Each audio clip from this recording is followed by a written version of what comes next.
Hi everyone, welcome to another session of pre-recorded material for LawFest.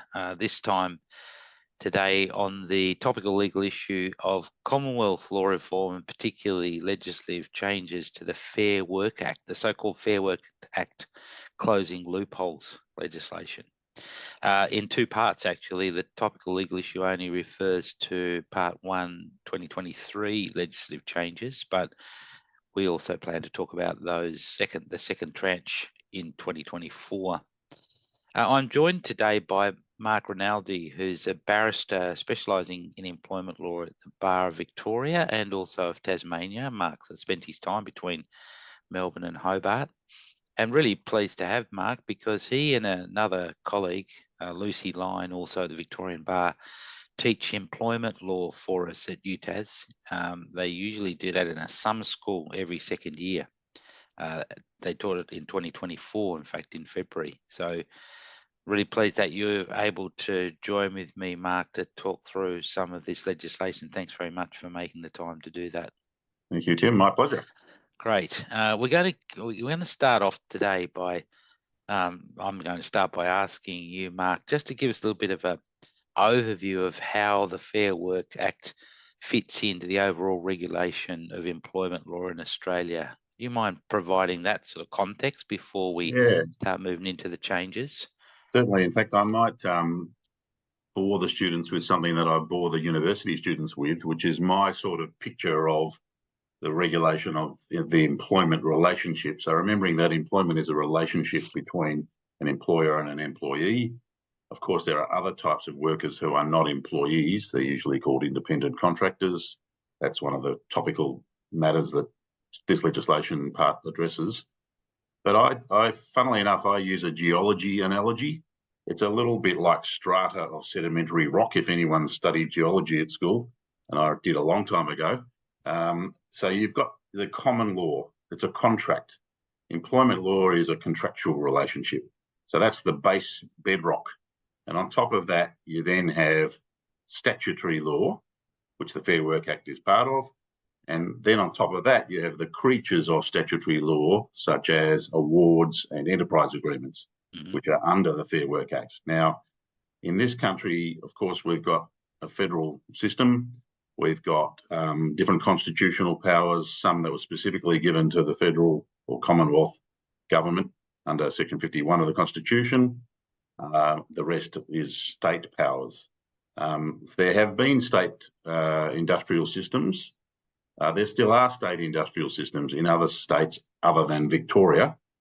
Mr. Kennett, when he was the Premier of Victoria, handed over all of the industrial regulation to the Commonwealth in 1996, and he was a bit ahead of his time there because since then the Commonwealth has taken it over effectively by using the corporation's power as the main head of power. So now the reason the Fair Work Act is so important, and this is how fat it has become now. It used to be about a third of the thickness of this when I started working in this area in the early 90s. It's now governing all of the employment relationships by involving anyone who is employed by what they call a constitutional corporation. Under Section 51, subsection or placidum 20 of the Constitution, the federal or Commonwealth government has the power to make laws relating to trading and financial corporations. So that's most of our corporations are either trading or financial. Some local governments are not, for example. Some other charitable corporations may not be, but most of our employment is by corporations, and most of those corporations are trading or financial corporations. So they are constitutional corporations. Anyone who's employed by a constitutional corporation is what is defined in the Fair Work Act as a national system employee, and their employer is a national system employer. Now, the only people who are not national system employees are people who are employed by a state that hasn't referred its powers to the Commonwealth in respect of non-corporate employees, which is only Western Australia. Everyone else Everyone else who's employed by a corporation in Australia, trading or financial corporation, is covered by the Fair Work Act. Yeah, but in Tasmania, for example, you're talking about state industrial commissions, Yes. and only Victoria handing over that exclusively to Yes. the Yes. Commonwealth. We have, so the Tasmanian State Public Service and its employees are not, Exactly. they're not constitutional, they're not That's right. employed by a constitutional corporation, are they? So Exactly. they're governed by a different system in Tasmania, and Tasmanian Industrial Commission Correct. has power in So relation to them. and thank you for chiming in with that, because that's the last piece of the puzzle, is that all of the states, except for Victoria, has retained control of its own public service. And there's a famous High Court constitutional case called Re AEU that says that the Commonwealth can't interfere with public services, and the manning and redundancy issues and things to do with that relating to the public service. So Yeah. Tasmania still has a state industrial commission, and its jurisdiction is almost entirely to do with the public service.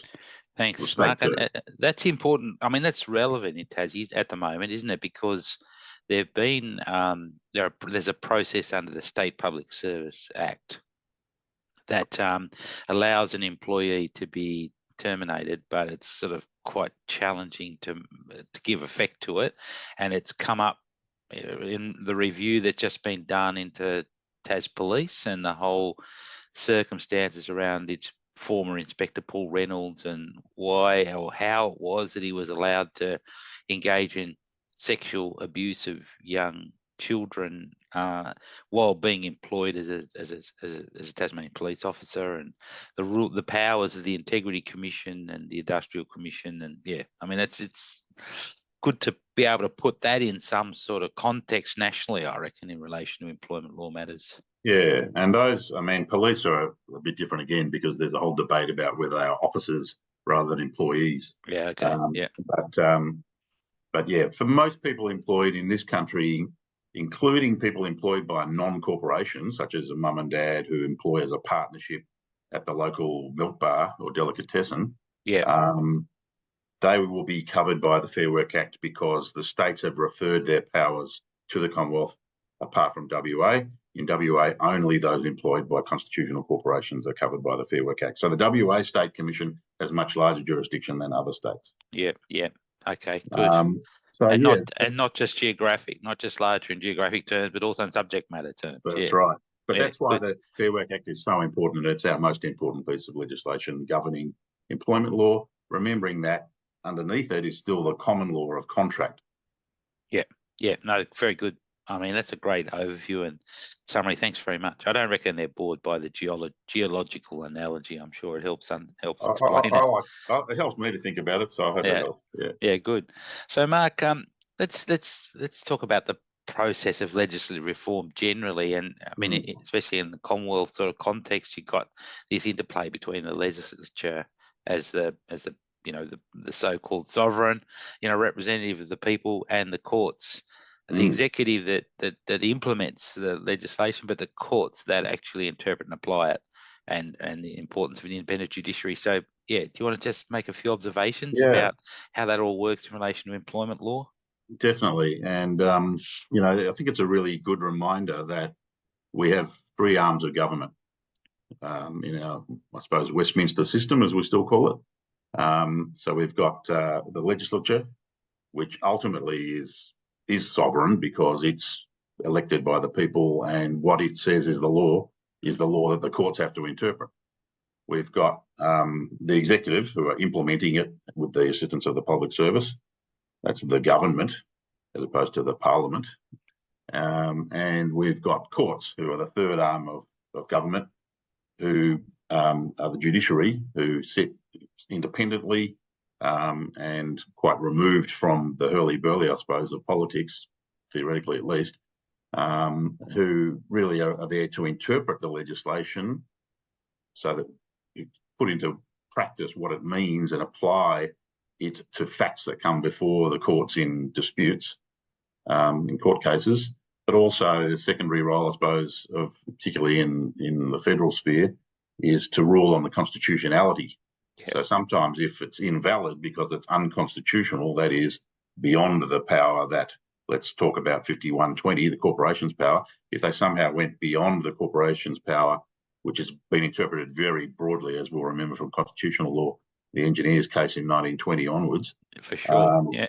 You know, if they went beyond it, then the court could say, no, that's not valid and we won't enforce that legislation.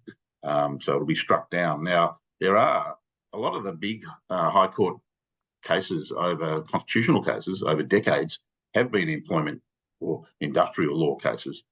And the last big one was the challenge to the Work Choices Act in 2006, which was brought by New South Wales and supported by a number of other states. And the court did rule that the then Liberal government was entitled to rely on the corporation's power to go into very broad regulation of employment. And that's really what we've now got. The Labor government came in 2009 with Kevin Rudd, and Julia Gillard was the Industrial Relations Minister at the time, and they brought in the Fair Work Act 2009, which still relies heavily, predominantly, on the corporation's power. So the interplay between, you know, statute law and the courts is a really important aspect of this, and I think an important reminder that we do have a separation of powers in our system. Yeah. And I think one of the things that's been amended, which we're going to talk about in a moment, through the closing loopholes legislation, and this is in the number 2 Act 2024, is altering the definition of employment. And it's interesting that, and I'll go back to this, but there's a note at the end of the new section 15AA of the Fair Work Act that says this section was enacted as a response to the decisions of the High Court in 2 cases that occurred in, or were handed down in 2022. Now, these 2 cases adopted a different approach to the employment, interpreting the employment relationship when there is an employment relationship rather than, say, an independent contractor relationship, than had been applied in the last, say, 3 decades. And the legislature, the Parliament, has actually said here, we are effectively departing from what the High Court has said. We want to go back to what the rule was before 2022, those 2 new decisions, which did take all the employment law practitioners like myself by surprise.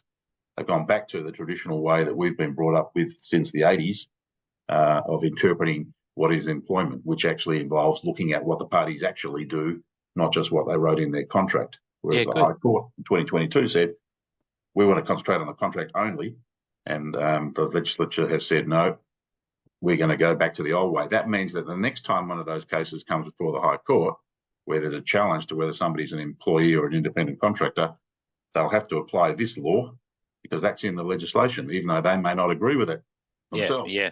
It's a great example, actually, isn't it? I mean, you can't get much more explicit direction from Parliament to the courts about what we're intending by this legislation. Absolutely. And therefore what you're expected to do. And of course, as we discussed earlier, the courts will do what Parliament says because they certainly understand that their job is to interpret and apply, not to make it in the first place.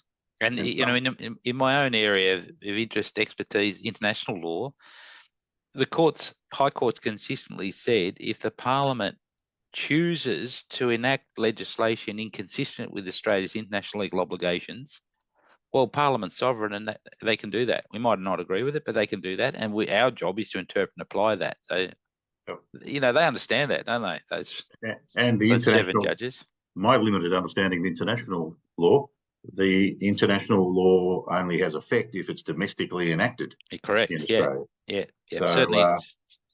You know, and sometimes you do hear judges saying, well, I don't agree with this law, I don't like it, it should be changed. Yeah. But I have to apply it. And they'll say that expressly in a judgment. Not very often, but occasionally. No, that's right. Every now and then that does get said explicitly. This is something that needs legislative change. Yeah. Yeah, all right. Interesting. That's great. Thanks very much. Very helpful. So how about a bit of an overview of the closing loopholes number 1 and number 2 and the sort of range of issues that the Parliament has addressed here? Yeah, and I think one of the first points that I also like to discuss with students in the university course is just been something of interest to me. In recent years, I think it's quite topical that the legislature, the Commonwealth Parliament at least, has used some quite sort of catchy titles. Like these two pieces of legislation are called the Fair Work Legislation Amendment (bracket Closing Loopholes) close bracket Act 2023, and the next one is Fair Work Legislation Amendment Closing Loopholes number 2 Act 2024. Now, closing loopholes is quite a sort of emotive name for an act. You know, acts usually have pretty boring names. Statutes, acts, legislation, that's what we're talking about here. So I think closing loopholes obviously says to the people who read that title, well, there was a problem before. There's loopholes that need to be closed. Some people may or may not agree with that. Some of these things that perhaps are not, strictly speaking, loopholes, but it is quite a catchy and quite a, I don't know, unusually modern, perhaps, name for a piece of legislation. The other thing about it is, why is it in two parts? Well, I think that was just political exigencies. At the end of 2023, the current government, that's the Albanese government, of course, wanted to get these amendments through. It had this program to close the loopholes as they saw them. It wasn't able to get the support sufficiently of the Senate to get all of it through. It managed to get support to get a number of important items through in December 2023. So it broke it up into two parts.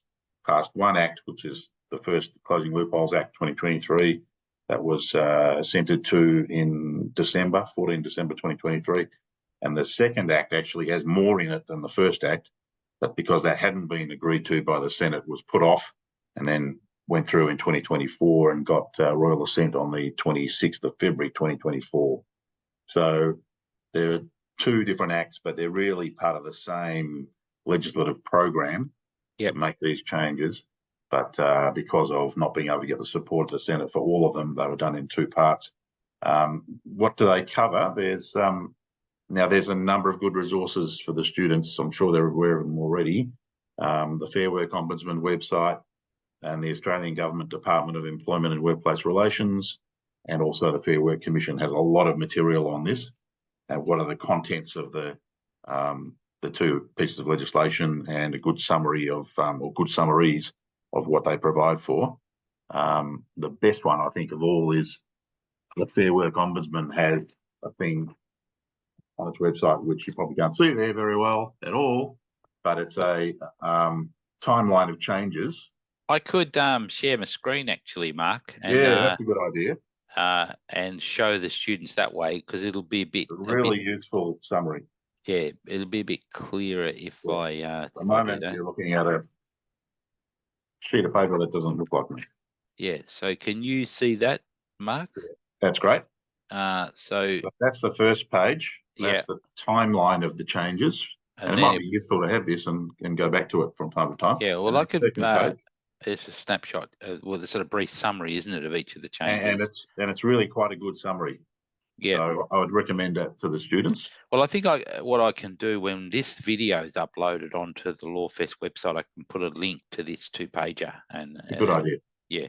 And there's a lot more on those websites that I mentioned: the Fair Work Ombudsman, the Fair Work Commission, which is the industrial tribunal, and the government's Department of Employment and Workplace Relations. But that's, I think, the best summary of the lot, that one there. So, what's covered in these two tranches of legislation, the first tranche, 2023, brought in probably one of the biggest items, which is criminalising wage theft. Now, wage theft is a little bit like closing loopholes. It's a bit of an emotive term, but most people, and I do like to ask students in classes, what do you think? Is it too emotive? Most people say, well, no, it's pretty much a description of what's happening here. Wage theft is underpayment of employees or depriving them of other entitlements like leave that they're entitled to. So most people say, well, yeah, it's a bit emotive, but it's true. It's theft of their entitlements. So they're not getting the payments they're supposed to get. There's been some state legislation, not in Tasmania yet. And in fact, now there won't be, because, of course, as we remember the constitutional law, Section 109 of the Constitution, Commonwealth prevails over state. provided there's an inconsistency. And Victoria, for example, was the first state to have a Wage Theft Act 2020, and that has now said that it's going to abolish that. The Victorian government has said abolish that legislation because it'll now be overridden by the Commonwealth legislation. Yeah. So this is the first time there's been Commonwealth wage theft legislation. And the difference between what's already in the Fair Work Act, which is civil penalties for example, not complying with an award, underpaying somebody according to the award or the enterprise agreement that they're covered by, you could get a civil penalty. And we're getting into the detail that we're going to come to, and perhaps I'll come back to it, but civil penalties can be imposed even though it's not intentional. This new criminal penalty is not civil. It's not just a fine. You can go to jail for it. Yeah. The people who are involved, usually they're corporate employers, but the directors and so forth can go to jail for up to 10 years. So it's criminal penalty, not civil, and it requires it to be intentional. So it requires criminal mens rea. Yeah. So that's one of the big items. That's not coming into force until the 1st of January 2025. So that's got the longest lead time, I suppose, to get people, used to getting their this is serious in order. Very serious. So they're giving it the most time with any of these amendments to take effect. It's not till 1st of January 2025, but very important.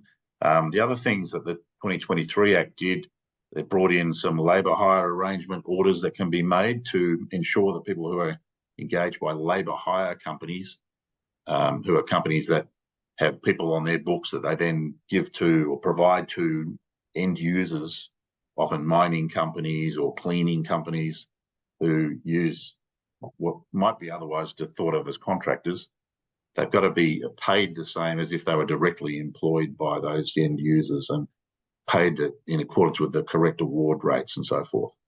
There's a heap of issues and a lot more in the number 2 tranche, but there's right of entry provisions to assist health and safety representatives at workplaces, and there's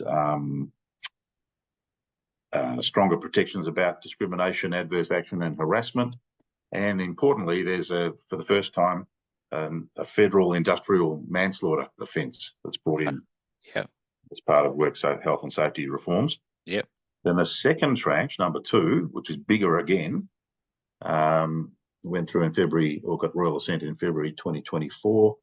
That has a whole section which is really important, but we won't deal with in detail today, but it's worth noting the importance.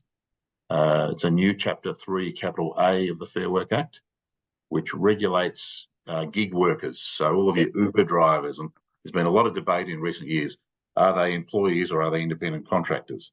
The idea of this is it's gig workers and transport industry workers who are treated as contractors and sometimes don't get the benefits that employees get. They're not covered by an award. They don't get leave entitlements. And this is trying to make them on the same playing field, level playing field with those workers who are employees. They're going to be called regulated workers, and it's going to cover transport industry workers and people who are engaged under a digital labour platform. Now, why they chose digital platforms only, I don't know. So somebody who does odd jobs and has a sign up at the local milk bar that they'll mow lawns or whatever, but they're not under a digital platform, they won't be covered by this. Yeah. But somebody who's on a digital platform like an Uber driver or an Uber Eats delivery person, or I keep forgetting the name of the Handy Jim. I keep thinking it's Taskmaster or something, but I think that's a TV program. But there are apps the students will know to get people to do any odd jobs for you. Oh yeah. Hire a hubby and stuff like that. All sorts of Hire a handyman. Yeah. So if they're on a digital app, they're covered by this. Yep. Or if they're in the transport industry. Right. Sounds like they're creating new loopholes they might have to close. Probably. Yes. By the poor bastards who fall through the cracks. Always. So that's going to be really important, and they're going to set new minimum standards, and it's going to take a while. And that's coming in, I think. Let me double check that cheat sheet that we were just looking at, Yep. minimum standards, begins from the 26th of August. So next month, Okay. 2024. A lot of these changes come in on the 26th of August next year. Yep. So that's 26th of allowing the 26th of federal August this year. this year. Yeah. 26th of August. So in about 6 weeks from now. Yep. So that's going to allow the Fair Work Commission to make orders to set minimum standards for employee-like workers, is the phrase that they use in both under digital platforms and in the road transport industry. There's going to be a new definition of employer and employee, which we'll talk about in a moment, that I've already touched on briefly. There's going to be a new definition for casual employees. There's going to be some changes to the civil penalties and sham contracting provisions, including what the defence is, that you're going to have a reasonable belief that a person is a contractor. What else? There's going to allow multiple franchisees to access the single enterprise bargaining stream. Oh, yeah. Yep.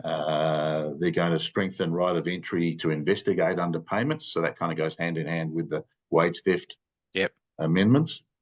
They're going to have the last one, I think, is probably the most interesting of all in some ways, the right to disconnect. Yeah. Which is something that's been talked about by other countries, particularly in Europe, a lot for a long time, that people shouldn't have their weekends and their private personal time encroached on by their employment or their employer. So that is a brief summary of the many areas that are covered by the Closing Loopholes and Closing Loopholes Number 2 Acts 2023 and 2024. Yeah, and we thought today we'd focus on maybe 3 of them. Yeah, let's do a bit of a deeper dive into the definitions of employee and casual employee, the wage theft reforms, and also the right to disconnect. So first of those, happy to just give us a bit of a better understanding about how the new definitions of employee and casual employee are going to work and what their effects are. So the employee definition is really there for that purpose that I've mentioned already, which is the Parliament saying, we don't like these recent decisions of the High Court in 2022 that say disregard the previous 3 decades of cases saying that determining whether somebody is an employee rather than a contractor, you have to look at how they operate in practice, how they actually behave. Do they not only have the right to control under the contract or direct, but do they actually control or direct, even if the contract says they don't have that right? What happens in practice? And the High Court said in 2022, to the surprise of most employment lawyers, no, we shouldn't be looking at post-contractual conduct, and that is, traditional, very strict contract law. To determine or interpret what the contract means, unless the contract's unclear or it's a sham in some way, or it's been departed from or amended or varied, or there's an estoppel, then you've got to apply the contract. The Parliament has said, we don't like that. We want to go back to the old way. So they have said, this is a new 15AA, capital A that is, 15 capital A, or the Fair Work Act. There's a new provision saying, for the purposes of this Act, whether a person's an employee or an employee within the ordinary meaning of that expression, or whether the person is an employer of an individual within the ordinary meaning of that expression, that means the common law meaning, be determined by ascertaining the real substance, practical reality, and true nature of the relationship between the individual and the person. And then they go in the subsection 2, for the purposes of ascertaining the real substance, practical reality, and true nature of the relationship, the totality of the relationship must be considered, and in considering the totality of the relationship, regard must be had not only to the terms of the contract governing the relationship, but also to other factors, including but not limited to how the contract is performed in practice. So when you read that, you think, oh, they're going back to the old way. And then just to confirm that, there's a note at the bottom saying, as I said before, this section was enacted as a response to the decisions of the High Court of Australia in the 2 cases are called CFMMEU and personnel contracting, and ZG Operations Australia and JAMSEC, and they're the decisions that were 2022, sorry, HCA 1 and 2, the first two decisions of the High Court that year. Yep.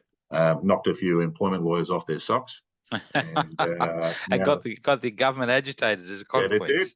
And now they're being, basically, the High Court's been told, no, you've got to apply the old law. Yeah. So that's pretty important. Yeah. And as we said before, a really stark example of the primacy of Parliament in the three arms of government. Yeah. And is the change the definition of casual employee also explained in these same terms? Yeah, the definition of casual employee is a little bit different. There was another High Court decision in 2021, if I remember correctly, called CFMEU, sorry, WorkPac and Rosato, and there was about whether somebody who's called a casual in their contract, but actually, I mean, the whole thing about casual, there's a concept called the essence of casualness, which is something meaning you don't have an ongoing expectation of regular work. Yeah, yeah. So it's ad hoc, it's haphazard, and theoretically in the old days, at common law, casual employment is a new employment every time you go to work as a casual, a new contracted employment. Then over the years, because people were called casual, but they're actually working a regular roster for years on end, people started to say, well, hang on, they're not really casuals. It's a bit like they're not really contractors, they're really employees, sorry. We've got to look at what's happening in practice, not just what the contract says. Yeah. This High Court said, because it seems to like